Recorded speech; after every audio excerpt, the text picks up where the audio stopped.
Former Secretary of Homeland Security Alejandro Mayorkas. Well, some information just came out in a House hearing, a committee hearing, Doge committee hearing, and it's talking about what he did before he was Secretary of Homeland Security. He was attached to a group that helped transport illegal immigrants all over the country. Basically, it was a case of letting the cat into the bird cage that was full of birds and letting them destroy the cage. That's basically what's happened with Mayorkas.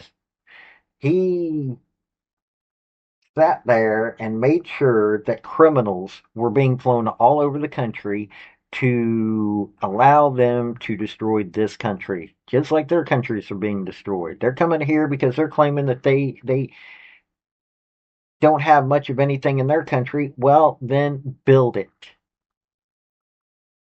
If you are able to move countries, and that means you are able to move your own country to the point where you can want to stay there.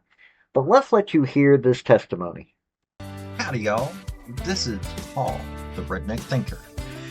What we have here is a channel to communicate. I want you folks to be thinking by the time you leave my videos. Why? Because I'm tired of people talking via what other people tell them to think. So, watch my video and enjoy the chance to think for yourself. Thank you, Chair Lady. I think the irony of all ironies here is that our friends across the aisle keep bringing up Elon Musk and what a great person he is. And I guess about a week ago, they were out to kill him. So this is backwards day as always. Mr. Krikorian, Alejandro Mayorkas served as the United States Border Czar for 4 years. What did he do before his appointment? He's an attorney, and he was on the board of, among other things, HIAS, which is the Hebrew Immigrant Aid Society, which is one of the nonprofit groups that resettles refugees, and was also involved in this movement of illegal immigrants up through Latin America. Okay. You think it's a good thing that Mayorkas served at an NGO whose goal it was mass migrant resettlement in the U.S.? Well, I disagree with the goal, obviously, but no, I think it was a problem because there's a kind of, conflict of interest there. I mean, he was essentially implementing in government policy and having these nonprofit groups like HIAS, but many others, sort of as proxies to promote the policies that the administration was trying to implement. Well, in 2021 alone, this organization received over $40.9 million in grants from the Department of Health and Human Services, State and Homeland Security. Don't you think that is a direct conflict of interest? Yeah, in the sense that some of that was spent on migration causes, yes, I think so. And that probably was at least part of the reason that the House impeached Secretary Mayorkas. I guess it's a little bit like a congressman becoming a lobbyist. Kind of, I guess. Nothing personal against anybody here. That's all right. Well, none of us better be lobbyists or we need to go to jail. At what point do you believe humanitarian aid and assistance becomes material support for illegal activity?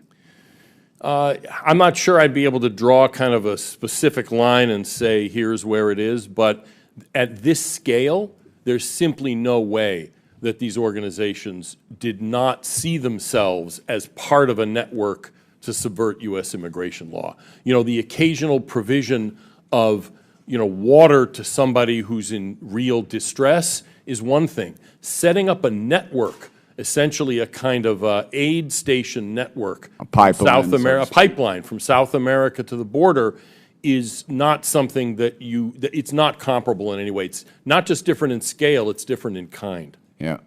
Myself and the chair lady, she is my co-sponsor on a bill to literally defund the Taliban. As it turns out, we're sending them close to $40 million a week. I have a State Department document that was classified documents become unclassified. We have given them close to $5 billion with a B although that's not big numbers here, I can assure you in East Tennessee, that's a whole heck of a lot of money. Would you have any idea how many, any of y'all have any idea how many NGOs that we believe could be working out of Afghanistan right now? You may have a shot in the dark. No, I have no idea, I'm afraid. Sorry. Would you believe close to 1,000? 1,000. Yes. And yet, Congress, in its infinite wisdom, has taken almost, and we're working on 2 years now to get this bill out and get it to the Senate and get them to pass it. To me, it is criminal. It is criminal what these organizations are doing. $40 million a week to the Taliban. They throw gay folks off of buildings. They rape women and children. Then they stone the women after somehow it's their fault. I mean, these are godless creatures, and we are funding them with our tax dollars, and Americans, I believe, are getting rich off of it. I believe that some of the money is flowing back here through some of these NGOs, and I would sure like to see that paper trail solidified in my mind so I could point to it. And if it's a member of Congress again, they need to be let out of here in handcuffs. There comes a point where we start having some common sense put into our government. Unfortunately, it ain't happening anytime soon. We've got Congress who's failing to act every day of the week. We've got parts of our government that even with people in charge, they're having to clear so much garbage out that we can't get anything else done except cleaning the garbage out. This is what our government's became. This is what it's became. We have a situation where so many people that should never have been put into any position of authority that are in our government right now that are ruining our country. And we've got people that are fighting to keep our country going down a path of destruction. Well, thankfully, there's a few folks that think it's a bunch of bull and are trying to fix that crap. Thankfully, this is happening. But I thought I'd let you hear this testimony. This has been Paul, the Redneck Thinker. Y'all have a good day now. Bye. So, folks, that's the story that I wanted to bring you on this video. And I just wanted to say thank you again for coming by. Well, hit like, subscribe, comment, all that fun stuff if you don't mind. Help me out. So, y'all have a good day now. Bye.